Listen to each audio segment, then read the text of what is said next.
이번에는 방탄소년단의 팬덤 아미에 대해서 좀 살펴보려고 하는데요. 우리 좀 전에 살펴봤던 것처럼 방탄소년단의 노래들이 굉장히 중요한 그리고 의미 있는 메시지들을 담고 있고, 그 노래들을 들으면서 많은 팬들이 이렇게 얘기를 해요. 그러니까 자기가 굉장히 힘들고 막 이렇게 경우에 따라서는 극단적인 어떤 선택을 하려고 했었던 그런 순간에 우연히 방탄소년단의 노래를 듣게 되고 다시 한번 살아보겠다라고 마음을 먹은 그런 사람들이 생각보다 너무나 많습니다. 저도 정말 놀랐는데요. 그래서 그들은 자신의 삶을 방탄소년단 덕분에 자기가 제대로 살 수 있게 용기를 내게 해주었다. 그래서 이제 굉장히 그런 부분에 대해서 이제 감사해야 하는 마음들을 가지고 있는 팬들이 많아요. 그런데 방탄소년단 팬들이 봤을 때 이상한 거죠. 이제 몇 년 전 기준으로 본다면 노래도 정말 좋고 실력도 무대 위에서 뭐 춤이나 이렇게 무대 퍼포먼스 잘하는 걸로 굉장히 유명하잖아요. 그러니까 그런 것도 잘하고 실력 있고 노래도 좋고, 그런데 왜 별로 이렇게 그만큼의 대접을 받지 못하지? 이상했던 거예요. 그래서 이제 알아보기 시작한 거죠. 그러다 보니까 첫 번째, 이제 국내에서는, 한국 안에서는 방탄소년단은 지금은 그 소속사 하이브가 엄청난 막 재계 순위를 따질 정도로 그렇게 커졌지만, 처음에는 도산 위기 직전에 중소기업이었어요. 아주 작은 곳. 거기에서 이제 회사가 망하느냐, 데뷔를 할 수 있냐 마냐 막 이러다가 이제 데뷔를 했던 그룹이 방탄소년단인데요. 그러다 보니까 당연히 이 미디어 쪽의 어떤 힘 있는 사람들과 소위 말해서 커넥션이 존재하지 않았고, 그리고 그다음에 그런 것 때문에 방송에서 많이 잘리기도 했고요. 예정되어 있던 방송에서 잘리고, 오로지 이들이 좀 바라볼 수 있는 거는 누군가가 빵꾸 냈을 때 대타로 들어가는 것. 그게 이제 이들에게 현실이었던 거예요. 그래서 사실은 여러분들 다 잘 아실 거예요. 이 엔터테인먼트 이쪽 산업뿐만 아니라 정치도 마찬가지고 기업도 마찬가지인데, 언론이라고 하는, 그러니까 우리나라 이제 신문, 방송 같은 언론들이 굉장히 공정하게 팩트를 보도한다 라고 생각하시는 분이 몇 분이나 계실까요? 없잖아요. 별로 없으실 거예요. 만약에 그렇게 생각하시는 분이 지금 이 방송을 보고 계시다면 그건 사실이 아니니까 다시 한번 재고해 보시기 바랍니다. 정보를 한번 알아보셔야 돼요. 그러니까 이 엔터 쪽도 마찬가지인데요. 그러니까 회사가 돈이 많고, 그래서 어떤 자리에 있는 사람들과 아주 끈끈한, 그때 끈끈한이라는 건 인간의 정으로 끈끈한 건 아니겠죠. 이제 자본과 관련된 어떤 끈끈한 커넥션이 맺어지고, 그래서 방송이나 뭐 뉴스, 이제 기사나 이런 걸로 체계적으로 띄워줘요. 그래서 이제 뭐 국내에 굉장히 뭐 사람들이 많이 보는 어떤 그 예능 방송이나 이런 데 가수들이 나가고, 그러면서 인지도를 쌓고, 그러면서 다시 그 그룹이 뜨고, 그러면서 다시 더 높아지고 몸값이 높아지고, 이런 어떤 게 어떻게 보면 아이돌 그룹이 성공하는 기본적인 이 룰이었다라고 볼 수 있을 거예요. 그러니까 사실 잘 몰랐는데 무슨 라디오 스타를 봤더니 누가 나오더라, 근데 거기서 굉장한 스타라고 그러니까 그런가 보다. 사실 관심 없는 사람들은 그냥 그렇게 보게 되는 거죠. 근데 이들 같은 경우에는 그런 기회들이 거의 별로 없었다라고 말씀드릴 수 있습니다. 그러다 보니까 이게 자기들이 함께 키운, 그러니까 예를 들면 지분이 있다라고 생각하지 않는 거죠. 이 미디어 쪽에서, 한국 미디어에서. 그래서 지금 현재도 별로 방탄소년단에 대해서 호의적인 기사는 메인으로 잘 안 뜨고요. 포털에서도 보면 가끔씩 뭔가 약간 문제 소지가 있을 법한 어떤 종류의 내용은 메인에 금방 떠요. 아직도 그래요. 현재까지도. 그러니까 팬들이 너무너무 속이 상하고, 이들이 지금까지 뜨지 못했던 이유는 그들이 자본과 권력을 갖고 있지 않았다라고 하는 거를 모든 팬들이 분명하게 인지를 하기 시작을 합니다. 근데 이게 방탄소년단이 이제 외국으로 나가면서부터는 양상이 또 달라지는 거예요. 이미 그때만 해도 어느 정도 이제 성공이 어느 정도 인지도도 쌓고 좀 성공을 했던 시기죠. 왜? 이들이 성공하는 게 국내에서 뜨고 나서 예전 이제 다른 그룹들 같은 경우 국내에서 어느 정도 뜨면 해외에서 약간 반응이 오는 이런 시기라면 방탄소년단은 국내에서는 국내대로 뜨고 있고 해외에서는 그것과 독자적으로 뜨고 있어서 오히려 해외에서의 인기가 어느 시점에는 국내 인기를 훨씬 더 상회해서 이들을 미국으로 강제 진출시키게 된 케이스예요. 그러니까 보통은 미국으로 진출한다 그러면 소속사가 전략을 짜고 거기에 어떤 미디어나 뭐 엔터 쪽에 이런 회사들하고 손을 잡고서 진출을 시키는 건데, 아니면 예전에 이제 뭐 박진영 씨처럼 바닥부터 가서 뭘 어떻게 하든가 소속사가 애를 써야 하는 일이잖아요. 그런데 방탄소년단 같은 경우는 소속사가 물론 열심히 좋은 음악, 좋은 컨텐츠는 정말 열심히 만드신 것 같지만 미국 진출에서의 맨 첫 번째 그런 그 진출 시기에는 소속사가 한 일이 사실 거의 없고 팬들이 거의 자발적으로 풀뿌리 문화운동처럼 이들을 띄우기 위한 캠페인을 전 세계적으로 펼쳤다라는 거죠. 그게 이제 방송으로 미디어로 진출하게 만들었던 출발점입니다. 그럼 이들이 왜 그렇게 했을까요? 다른 가수들한테 그렇게 잘 안 하거든요. 왜 그랬을까요? 첫 번째, 아까 말씀드렸듯이 한국 내의 상황은 뭔가 자본, 권력의 바깥에 있는 존재였기 때문에 우리가 돕고 우리가 서포트하지 않으면 이들이 살아남을 수 없다라고 하는 위기의식이었고, 미국으로 진출하게 되면서부터는 미국 팬들이 봤을 때 이런 거예요. 실력 좋고 성실하고 너무나 열심히 하는 데다가 미국의 다른 가수들처럼 마약, 섹스, 파티 이런 거 노래하지 않고 정말 의미 있는 노래를 하는 중요한 아티스트인데 밥 딜런 저리 가라라고 생각을 하는데 왜? 왜 안 뜨는 거야? 왜 인정을 안 해주는 거야? 라고 했을 때 답이 뭐였을까요? 미국 팬들이 봤을 때 이거는 인종주의다 라고 생각을 한 거예요. 그래서 인종주의 혹은 외국인 혐오 같은 그들의 어떤 아주 고질적인 편견들이 방탄소년단을 제대로 된 아티스트로 인정받지 못하게 가로막고 있다라고 이제 많이들 인식을 하게 된 거죠. 그래서 방탄소년단 팬덤의 성장과 거의 궤를 같이 하고 있는 게 뭐냐면 이 팬덤이 다양한 미디어, 뭐 방송 아니면 뭐 음악 평론가, 뭐 시상식 이런 데서 이걸 휘두르고 있는 미국 내에서의 주류 세력은 다 누구입니까? 백인? 거의 남성들이 많아요. 백인 남성들이 가지고 있는 그 권력과 대립해서 싸워오는 과정이 어떻게 보면 방탄소년단 팬덤의 성장이기도 했습니다. 그러니까 이게 뭐 소속사에서 뭘 어떻게 해가지고 팬클럽을 만들어서 어떻게 지령을 잘 내려서 뭐 열심히 이런 게 아니라 소속사에서 한 일은 그 당시로서는 이제 없었고요. 컨텐츠 잘 만드는 것만 한 거고 팬들이 직접 스스로를 조직화하고 그리고 이런 미디어를 감시하고 언론 감시를 하면서 거의 매 순간 투쟁을 이어온 역사가 팬덤의 성장 역사입니다. 별로 아마 크게 이런 부분에 관심이 없었던 분들은 어떻게 팬덤의 역사가 인종차별과 그런 투쟁의 역사일 수 있을까 아마 굉장히 의아하실 수 있을 텐데요. 한번 보도록 할게요. 이 방탄소년단 같은 경우는 미국 내에서 팬들에게, 사람들에게 어떤 존재로 지금 각인이 되고 있는가 하면요. 방탄소년단 한국인이지만 그냥 단순히 한국인이 아니라 미국 혹은 전 세계적인 지형 내에서 본다면 이들은 소수자예요.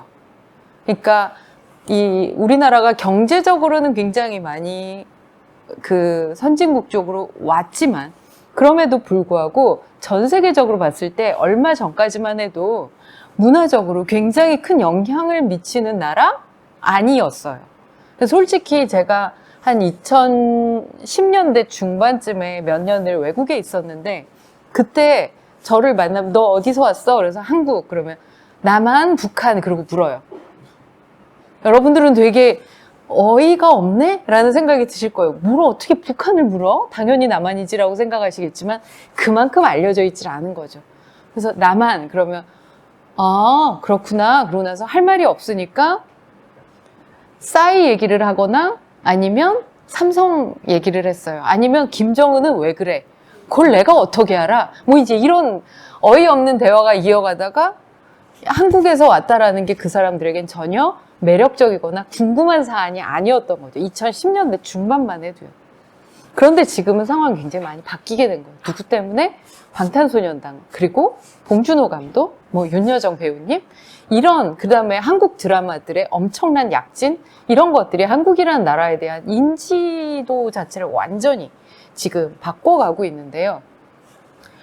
그러면 한번 생각을 해볼게요. 방탄소년단이 2013년에 데뷔를 했으니까 상당히 최근에 활동을 한 거고, 봉준호 감독의 이 활동은 그보다 훨씬 더 오래되었죠. 나이가 있으시니까. 저는 봉준호 감독 같은 경우에는 제가 제일 좋아하는 영화가 살인의 추억과 마더입니다. 그러니까 기생충도 뭐 괜찮았지만 솔직히 제 개인적인 취향으로는 살인의 추억을 못 따라간다라고 생각을 해요. 그때의 그 굉장히 복합적인 텍스트, 아주 예민하고 정말 그 것들을 담아냈던. 그리고 제가 원래 전공이 영화 철학입니다. 그래서 영화에 대해서 논문을 쓰고 그러는데, 그래서 봉준호 감독의 그 두 작품이 너무 좋아서 논문을 쓴 적도 있었어요. 자, 그러면 제가 이 얘기를 왜 했을까요? 왜 봉준호 감독은 저뿐만이 아니라 아마 살인의 추억이 더 좋지 않았나? 기생충보다 라는 의견에 동의하시는 분도 제법 많이 계실 거라고 생각을 합니다. 취향의 문제이긴 하지만. 근데 왜 그때는 아카데미 근처에도 못 갔는데 2020년에는 아카데미에서 4개 부문을 휩쓸었을까? 기생충이 훨씬 더 좋았기 때문일까? 그렇게 질문을 드려보면 꼭 그것만은 아닌 것 같은데 라는 생각이 아마 드실 거예요. 뭐냐면 세상이 그 살인의 추억이 출시되었던 2003년과 지금 2003년 맞나요? 대략 그때일 텐데 2003년과 현재 2020년의 이 어떤 사회 문화적인 분위기 자체가 변화했다라는 것의 어떤 증거가 저는 봉준호 감독이라고 생각이 들어요. 그리고 그렇게 바뀌게 된 부분에 방탄소년단 아미들의 역할도 상당 부분 있지 않았을까라고 생각을 하고, 이게 뭐 이제 서로 맞물려 있으니까요. 그래서 봉준호 감독이 아카데미에서 사관왕 수상했을 때 미국 아미들이 정말 기뻐하면서 거의 축제처럼 난리가 났었어요.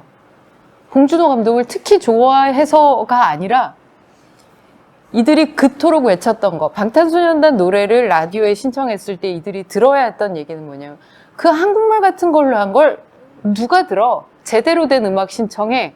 그건 음악도 아니야 라고 비웃었던 이제 미국의 주류 세력들에 대해서 자막이 여기 다 있다, 여기에 번역본이 있다라고 아무리 얘기해도 누가 자막 따위를 봐 라고 이야기하면서 무시했던 사람들이 이제는 봉준호 감독이 1인치의 장벽이라는 얘기를 했었죠.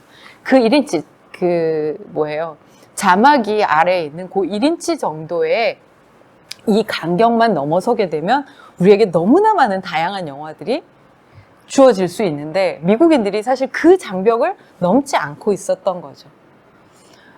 자, 이렇게 한번 얘기를 해볼게요. 우리나라 사람 중에 지금 이 강의를 들으시는 분 중에 나이와 상관없이 학생분들은 말할 것도 없고요, 직장인 말할 것도 없고요, 연세가 좀 있으신 분들 포함해서 영어로 스트레스 난 단 한 번도 받은 적 없다, 손 들어보세요. 아마 없을 거라고 생각합니다.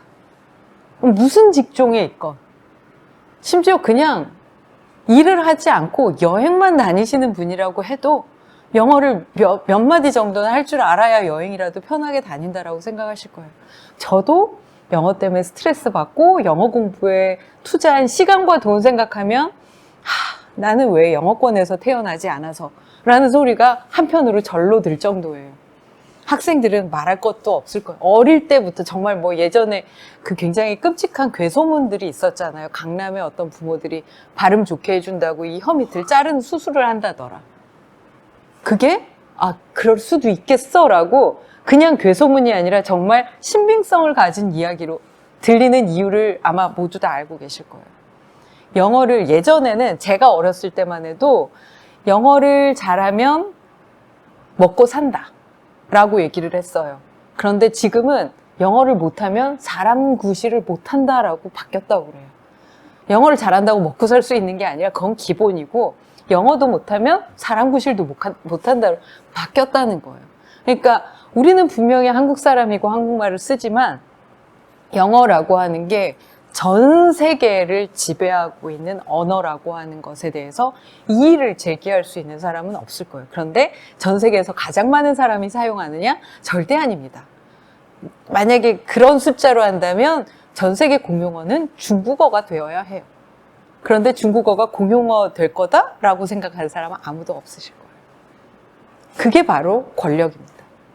단순한 정치적 권력, 경제적 권력을 넘어서서 사회 문화적인 권력을 장악하고 있는 게 바로 미국의 백인과 영어죠. 미국에도 그 스페니쉬, 스페인어 사용하는 인구 굉장히 많습니다. 그런데 스페인어는 절대로 미국을 대표하는 언어가 될 수가 없어요. 그거는 미국이라는 나라가 건국 이후에 20세기를 거쳐 오면서 세계적으로 사실은 다른 언어를 배제하고 영어가 중심이 되도록 만들어온 어떤 구체적인 역사적 과정이 있고요. 형성되어 온 과정이 있고, 그 때문에 미국인들은 심지어 우리나라에 와서 몇 년을 살아도 한국말 한마디 못해도 요 정도, 감사합니다, 어디 가주세요, 택시 타고 그 정도만 할 줄 알면 전혀 불편을 느끼지 않고 살아요. 근데 우리가 외국 가서 영어를 한마디도 못한다? 못 살죠. 살 수가 없어요. 왜? 이미 전 세계가 영어로 통일이 되어 있기 때문에. 그리고 미국인들의 70%가 영어 이외의 그 어떤 외국어도 할 줄 모른다고 합니다. 우리나라랑 굉장히 다르죠. 유럽 국가들하고도 상황이 완전히 다릅니다. 유럽도 영어는 거의 기본이에요. 그런 얘기 못 들어보셨어요? 스웨덴 놀러 가면 슈퍼 아줌마가 거의 영어 원어민처럼 영어 회화한다더라. 막 이런 얘기 아마 들어보신 분 계실 거예요. 그만큼 이제 다 하는데 미국인들은 그렇지 않아요. 근데 바로 그 미국 시장을 방탄이 뚫었다라는 거예요. 그거는 그냥 실력만 갖고 될 수 있는 일이 아니라는 거죠. 실력이 아무리 뛰어나도 결코 그전에는 뚫고 들어갈 수가 없었는데 이제는 뚫고 들어가게 됐다. 그러면 분명히 방탄소년단을 이제 모두가 손 벌려서 받아들이고 있느냐? 절대로 그렇지 않습니다. 엄청난 저항들이 계속해서 있어 왔어요.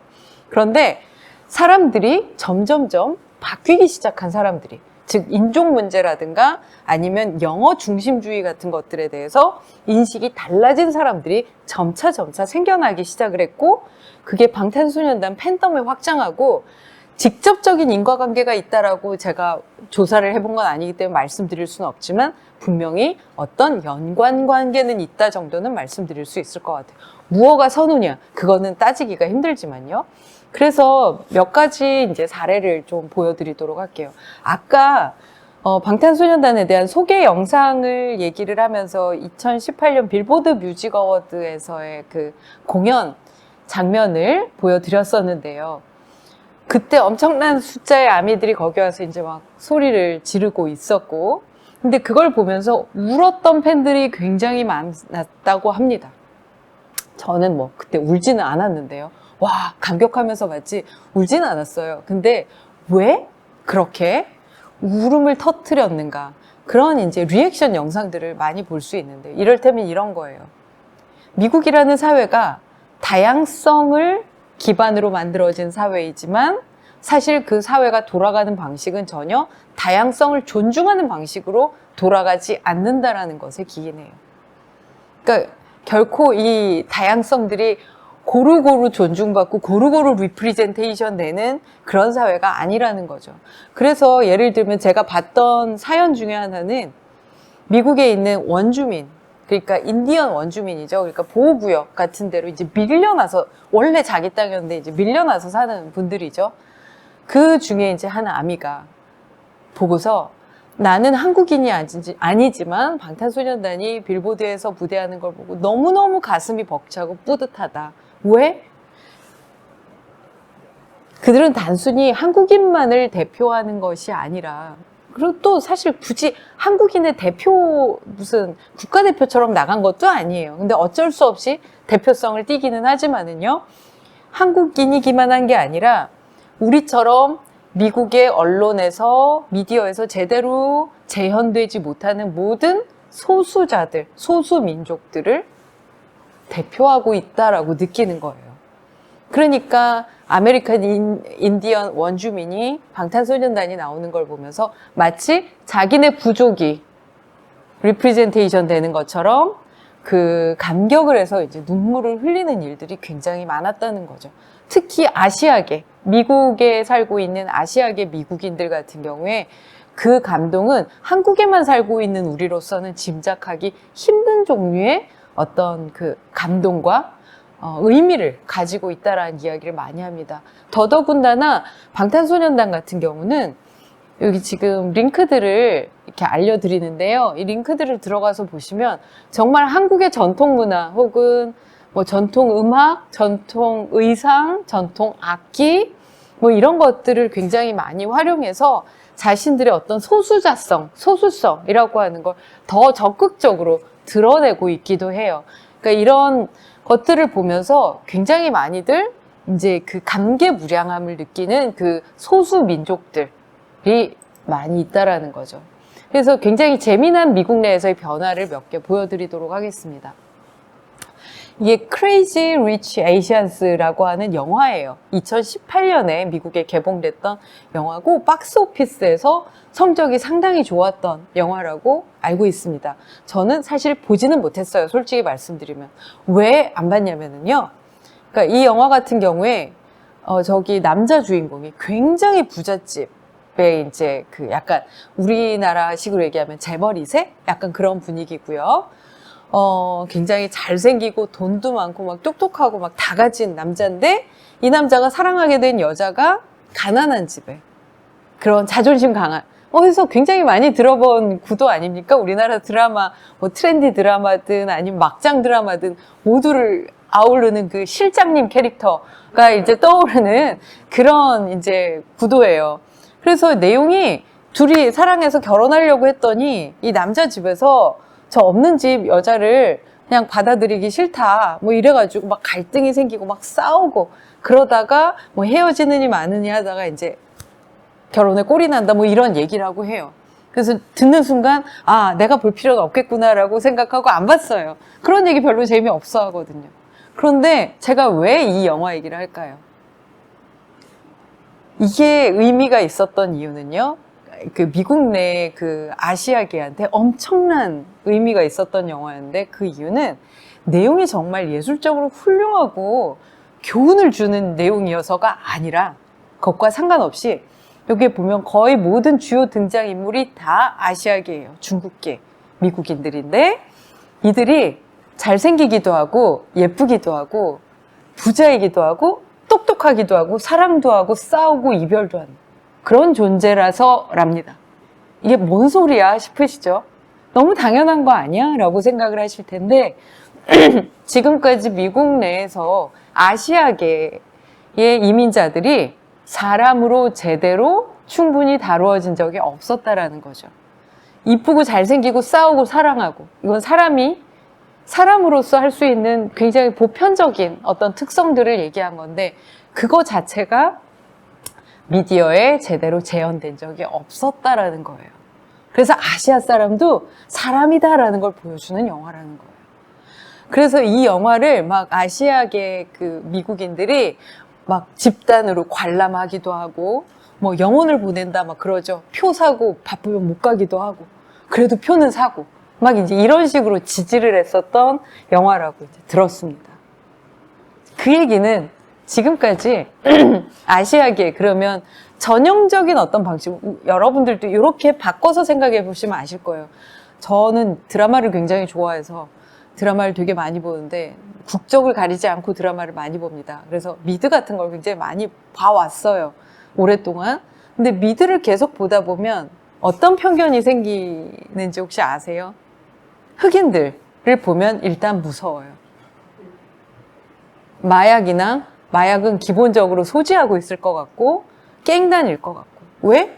우리가 보는 모든 드라마나 영화에서 거의 대부분의 경우 흑인은 범죄자로 그려지기 때문입니다. 그래서 흑인들 중에 굉장히 지적이고 굉장히 멀쩡한 사람들이 당연히 많겠죠. 훨씬 더 많겠죠, 범죄자보다. 그런데도 우리에게 흑인 그러면 먼저 떠오르는 거는 폭력적인 어떤 범죄자, 그 이미지가 먼저 떠오르는 것처럼 미디어가 미국에 흑인이 얼마나 많은데 그런 식으로밖에 재현을 제대로 못하고 있었다라는 거예요. 그리고 멋진 주인공으로 흑인 배우가 등장한 게 몇 건이나 되는지 한번 헐리우드 영화를 살펴보시면 아직까지도 몇 건 안 돼요. 예, 나머지는 다 백인들 주인공이에요. 그리고 심지어는 뭐 중동 쪽이라든가 뭐 그런데 이 역사물 같은 걸 찍어도 백인이 그 중동 지역 사람으로 약간 분장하고 나와요. 그 지역 사람을 절대 쓰지 않았어요. 헐리우드 옛날 영화 보시면 이집트 사람도 백인이고 뭐 버마 사람도 백인이고 뭐 다 그런 식이죠. 그러니 근데 흑인 같은 경우는 우리 작년에 있었던 블랙 라이브즈 매터 이제 인권 운동 같은 것들을 통해서 우리가 잘 알고 있다시피 흑인에 대한 차별의 역사가 굉장히 깊다는 것도 알고 있고 그에 대한 저항의 역사도 상당히 깊다는 것도 우리가 알고 있습니다. 전 세계적으로 굉장히 공유되었었던 어떤 그런 이제 반인권 운동이었죠. 그런데 아시아인들 같은 경우는 차별받는다라는 이야기를 아마 많이 못 들어보셨을 거예요. 흑인에 비해서, 흑인의 차별에 비해서 굉장히 비가시적이었던 게 아시아인의 어떤 차별입니다. 근데 분명히 차별은 존재해요. 차별이 없기 때문에 그런 게 아니라 이게 굉장히 좀 복잡하다라고 그래요. 아시아인에 대한 어떤 그 인종차별이라든가 어떤 그런 부분들이요. 그래서 보면 늘 아시아 남성 그러면 어떤 식으로 미국 영화나 드라마에서 재현됐었냐면 가장 많은 것들이 요새 조금씩 바뀌고 있어요. 보면 많은 것들이 세탁소나 편의점집 아들, 어렸을 때부터 부모님의 뜻을 이어서 열심히 공부한 수학 영재, 그런데 운동은 못하고 매력은 더럽게 없는 뭐 이제 이런 식으로 많이 리프레젠테이션 됐다는 거죠. 그래서 부모님 말 잘 듣는 매력 없는 뭐라 그럴까요? 그 마마보이. 자, 그런데 그 2018년 빌보드 뮤직 어워드에서 멋지게 춤을 추는 7명의 방탄소년단 멤버들, 그리고 그 중에서 한 명이 이렇게 복근을 딱 들어올리는 장면이 있어요. 그 순간 진짜 그 함성 소리가요, 귀를 찢을 함성 소리가 들렸고 그 방송이 전 세계 이제 화면에 송출된 거죠. 그 순간이 혁명적이었다라고 이제 이야기를 하는 거예요, 팬들이. 왜? 아시아 남자, 그러면 머릿속에 딱 있던 전형이 좀 전에 말씀드렸던 그 매력 없고 이제 그런 수학이나 하고 그냥 부모님 말씀이나 잘 듣는 재미없는 애였는데 그런 종류의 아시아 남성이 무대 위에 나와서 복근을 딱 드는 순간 거기 있던 모든 여성들의 비명소리가 정말 공간을 찢을 듯이 쓰러지는 모습들을 보여준 것 자체가 지금까지 우리가 가지고 있었던 어떤 인종의 어떤 뭐 하이어라키, 이 위계질서 이런 것들을 생각한다면, 어떤 매력도에서의 위계질서를 생각한다면 아쉽게도 상당히 최근까지 동양 남성이 가장 밑바닥이었다고 그래요. 라틴계나 흑인계에 비해서도 정말 매력도는 밑바닥이어서 유학 나갔던 남학생들이, 여학생들은 오래오래 외국에서 적응을 보다 잘하고 사는데 남학생들은 급히 한국으로 돌아오려고 했었던 이유가 공부를 마치면 그런 거하고도 관련이 있다라고 얘기를 합니다. 여기에서 막 다 누리고 살다가 외국 간 순간 이렇게 확 이게 지위가 떨어져 버리니 참을 수가 없었겠죠. 예, 약간은 농담처럼 이제 드린 건데 어떤 느낌인지 아시겠죠? 그래서 그 순간이 되게 별거 아닌 그냥 그래 누가 복근을 보여줬어? 이렇게 우스갯소리처럼 넘어갈 수 있는, 깨악 하면서 볼 수 있는 순간인 줄만 알았는데 어찌 보면 우리가 가지고 있던 인종에 대한 어떤 편견이나 고정관념들을 깨트리는, 와장창 깨트리는 균열의 순간이었다라고도 이제 이야기를 할 수 있습니다. 그래서 이 장면은 뭐냐면은요, 2018년 12월 달에 나왔었던 어떤 영어로 된 아티클에 나오는 부분이에요. 그 아티클이 어디에서 나왔냐면 월드 이코노믹 포럼이라고 다보스 포럼을 개최하는, 그러니까 상당히 권위 있는 이제 그런 곳에서 낸 이제 아티클이었는데, 제목이 한국의 한 보이밴드가 세계화 4.0에 대해서 우리에게 알려주는 것이 바로 이것이다 라는 제목입니다. 그래서 여기서 뭐라고 얘기를 하고 있냐면요, 미국이 주도하는 문화 세계화라고 하는 것은 서서히 언어, 문화, 그리고 생명까지 죽이는 자기 파괴적인 시한폭탄 같다 라고 이제 스스로 이야기를 해요. 그런데 방탄소년단의 사례를 보면서, 특히 한국어 앨범을 통해서 음악 시장을 점령하고 있는, 그러니까 2018년에 이미 2개의 앨범이 빌보드 200 앨범 차트에서 1위를 했었던 이제 그 상태였죠. 그걸 보면서 한국어는 지금 표에서 보시는 것처럼 가장 많이 사람들이 사용하는 언어를 순위대로 따졌을 때 한국어는 들어가 있지도 않아요.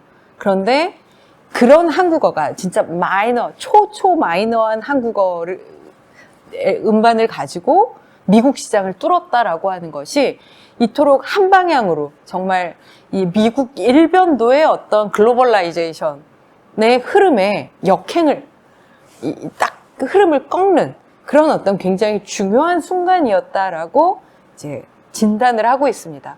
그게 어떻게 보면 지금의 시대 정신이 변화하고 있다라는 거.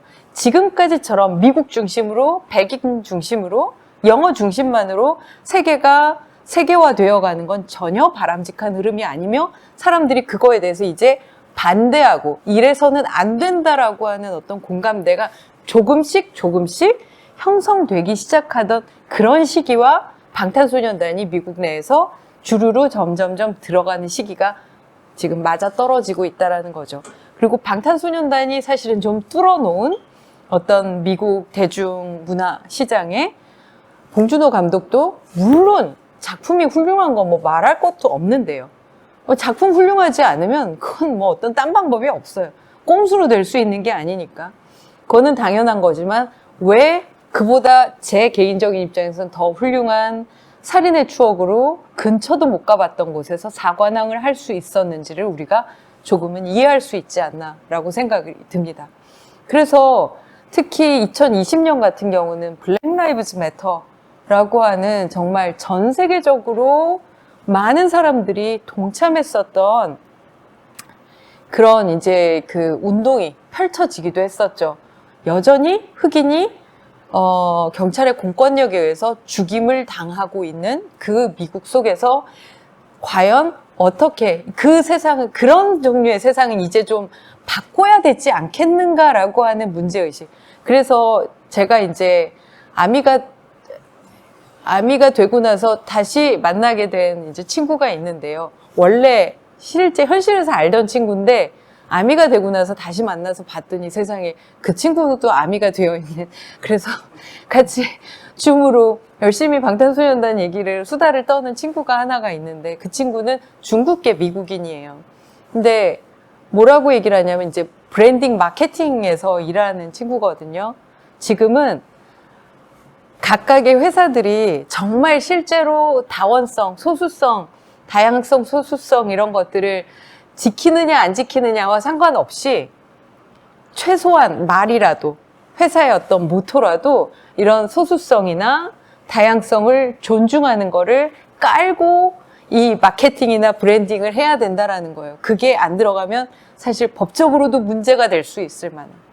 그러니까 그게 모두가 그런 생각에 동의한다까지는 아니지만 최소한 그게 정상적인 거고 그런 쪽으로 가야 한다라는 인식 공유는 되어 있는 상태라는 거죠. 그것만 해도 굉장히 큰 어떤 변화와 발전을 보여주고 있다라고 생각을 하는데요.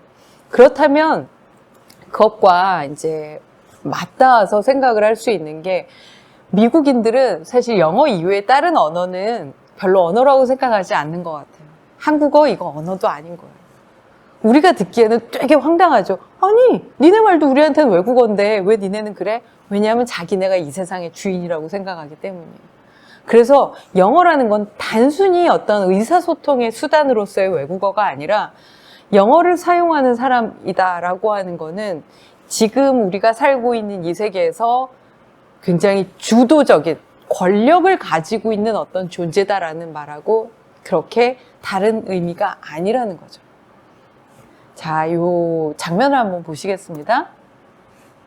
핫샷 데뷔, 즉 빌보드 핫백 싱글 차트에 1위로 막 하고 입성하는 걸 핫샷 데뷔라고 하는데요. 핫샷 데뷔를 빌보드 차트가 만들어진 이래로 한 모든 아티스트를 여기에 모아놓은 거예요. 자, 여기 여러분들이 이름 아시는, 이름 잘 알고 있는 가수들 정말 많습니다. 마이클 잭슨, 휘트니 휴스턴, 머라이어 캐리, 보이즈 투맨, 퍼프 데디, 엘튼 존, 셀린 디온. 자, 모르는 이름 있으세요? 아마 노래를 잘 들어봤든 안 들어봤든 상관없이 진짜 유명한 팝스타다, 이거 정도는 아마 다 느끼실 거예요. 그런 이름들 사이에 맨 마지막에 딱 뜬 게 작년에 그 다이너마이트로 방탄소년단이 1위 했을 때입니다. 근데 재밌는 건 뭐냐면요, 방탄소년단을 제외하고 제가 이걸 보여드린 이유는 나머지 아티스트들의 국기를 보세요. 딱 3개예요. 미국, 영국, 캐나다. 끝. 그런데 거기에 태극기 하나가 지금 딱 뜬 겁니다. 어떤 느낌인지 아시겠죠? 그냥 백인이라고 다 되는 것도 아닌 거예요. 그냥 백인이 아니라 영어 쓰는 백인. 이게 지금 방탄소년단이 활동하고 있는 미국이라는 나라의 진짜 모습인 거죠. 미국이 그래서 나쁘다 좋다 이걸 얘기하는 게 아니라 그냥 팩트를 얘기하고 있는 겁니다.